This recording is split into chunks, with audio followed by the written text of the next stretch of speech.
ওম নমো ভগবতে বাসুদেবায় নমঃ। বন্ধুরা, আজকের দিনেই সম্পূর্ণ হচ্ছে মোক্ষদা একাদশী। বন্ধুরা, যারা একাদশী ব্রত পালন করেন তারা নিশ্চয়ই জানেন যে একাদশী ব্রত তখনই সম্পূর্ণ হয় যখন সেই একাদশী ব্রত কথাটি শ্রবণ করা হয়। শাস্ত্র মতে বলা হয় যে যদি কেউ কোনো কারণে একাদশী ব্রত পালন করতে নাও পারেন, তাহলেও কেবলমাত্র একাদশীর দিন একাদশীর ব্রত কথাটি শ্রবণ করে ভগবান শ্রী হরিবিষ্ণুর উদ্দেশ্যে বা পরমেশ্বর ভগবান শ্রীকৃষ্ণের উদ্দেশ্যে যদি একটি প্রদীপ প্রজ্বলন করতে পারেন, তাহলেও সেই একাদশী ব্রতের পূর্ণ ফল লাভ করা যায়।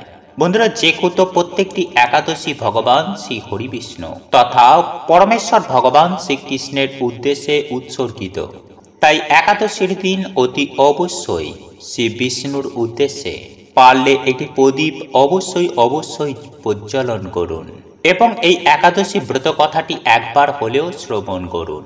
আশা করি বন্ধুরা, আজকের এই মোক্ষদা একাদশীর ব্রত কথাটি শ্রবণ করে আপনাদের ভালো লাগবে। একই সঙ্গে আমি আপনাদেরকে এটাও জানিয়ে রাখি যে আপনারা যদি আজ এই একাদশীর দিন 2 মিনিট সময় বার করে একবার এই একাদশী ব্রত কথা শ্রবণ করতে পারেন, তাহলে পরমেশ্বর ভগবান শ্রীকৃষ্ণ বলেন নতুন বছরেই সুখ, শান্তি, অর্থ, সৌভাগ্যে আপনার জীবন ভরে উঠবে। একই সঙ্গে আমি আপনাদেরকে জানিয়ে রাখি বন্ধুরা, যারা একাদশী ব্রত পালন করছেন তারা আগামীকাল অবশ্যই পালন করবেন। বন্ধুরা, যারা একাদশী ব্রত পালন করছেন তারা পালন করবেন আগামীকাল সকাল 5:10 থেকে 6:21 মধ্যে।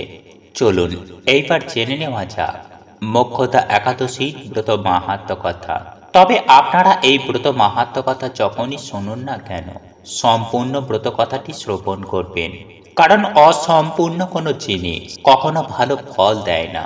তাই আপনারা যখনই এই ব্রত কথা শ্রবণ করুন না কেন, সম্পূর্ণ শ্রবণ করার চেষ্টা করুন। চলুন শুরু করছি মোক্ষদা একাদশীর ব্রত কথা। হে কৃষ্ণ করুণা সিন্ধু দীনবন্ধু জগৎপথে গোপেশ গোপিকাকান্ত রাধাকান্ত নমস্তুতে।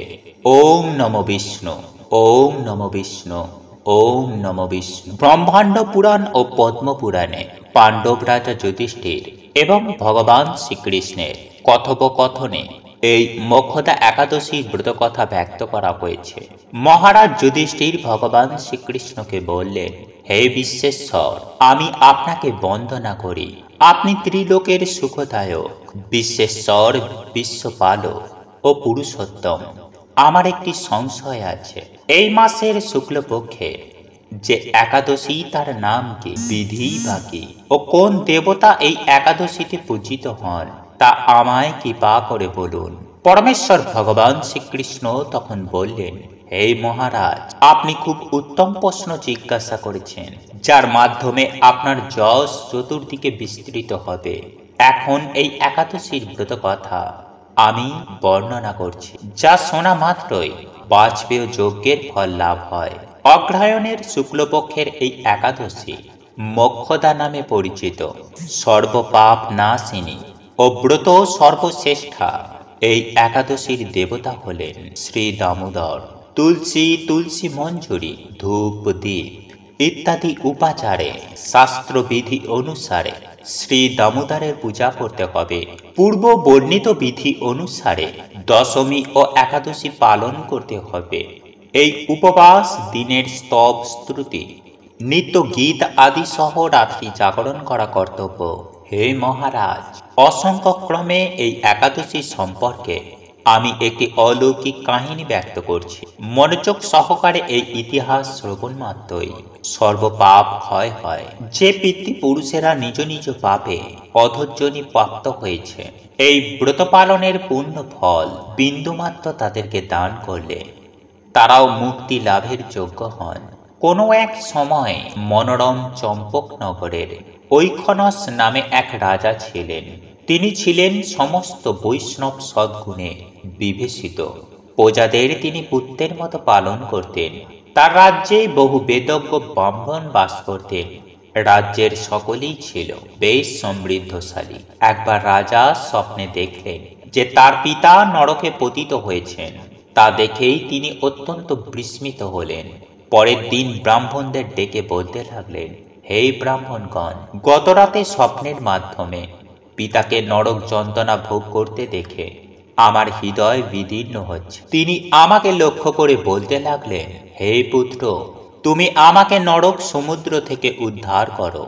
তার সেই অবস্থা দেখে আমার অন্তরে সুখ নেই।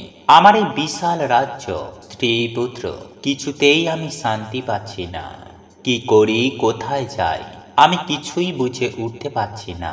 আমার পূর্বপুরুষেরা মুক্তি লাভ করতে পারেন এমন কোন পুণ্যব্রত, তপস্যা কিংবা যজ্ঞের কথা আমাকে উপদেশ করুন, আমি তা অনুষ্ঠান করব। আমার মতো পুত্র বর্তমান থাকা সত্ত্বেও যদি পিতামাতা পূর্বপুরুষেরা নরক যন্ত্রণা ভোগ করতে থাকেন, তবে সে পুত্রের কি প্রয়োজন? ব্রাহ্মণগণ তখন বললেন, হে মহারাজ, আপনার রাজ্যের কাছেই মহর্ষি পর্বতমুনির আশ্রম রয়েছে। তিনি ত্রিকালজ্ঞ, তার কাছে আপনি মুক্তির উপায় জানতে পারবেন। ব্রাহ্মণদের উপদেশ শ্রবণ করে মহাত্মা বৈখানস তাদেরকে সঙ্গে নিয়ে সেই পর্বতমুনির আশ্রম গমন করলেন। তারা দূর থেকে ঋষিবরকে ষষ্ঠাঙ্গ প্রণাম করে তার কাছে গেলেন। মণিবর রাজার কুশল বার্তা জিজ্ঞাসা করলেন। রাজা বললেন, হে প্রভু, আপনার কৃপায় আমার সবই কুশল। তবে আমি একদিন স্বপ্নযোগে পিতার নরক যন্ত্রণা ও কাতর আর্তনাদ শুনে আমি অত্যন্ত দুঃখিত ও চিন্তাগ্রস্ত হয়েছি। হে ঋষিবর, কোন পুণ্যের ফলে সেই দুর্দশা থেকে মুক্তি পাবেন, তার উপায় জানতেই আমি আপনার শরণাগত হয়েছি। রাজার কথা শুনে পর্বতমণি কিছুক্ষণ ধ্যানস্থ হয়ে বললেন, হে মহারাজ, পূর্ব জন্মে আপনার পিতা অত্যন্ত কামাচারী হওয়ায় তার এই রূপ অধোগতি লাভ হয়েছে।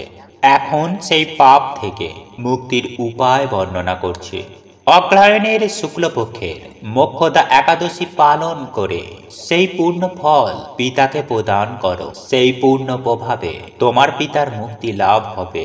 মনির কথা শোনার পর রাজা নিজ গৃহে ফিরে এলেন। সেই পবিত্র তিথির আবির্ভাবে তিনি স্ত্রী পুত্রাদি সহ তিনি যথাবিধি মোক্ষদা একাদশী ব্রত পালন করলেন।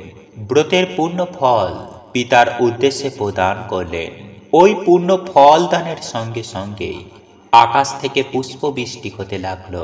হে পুত্র, তোমার মঙ্গল হোক। এই বলতে বলতে বৈখানস রাজার পিতা নরক থেকে মুক্ত হয়েই স্বর্গে গমন করলেন। হে মহারাজ যুধিষ্ঠির, যে ব্যক্তি এই মঙ্গল দায়িনী মোক্ষদা একাদশী ব্রত পালন করে তার সমস্ত পাপ বিনষ্ট হয় এবং মৃত্যুর পর সে মুক্তি লাভ করে।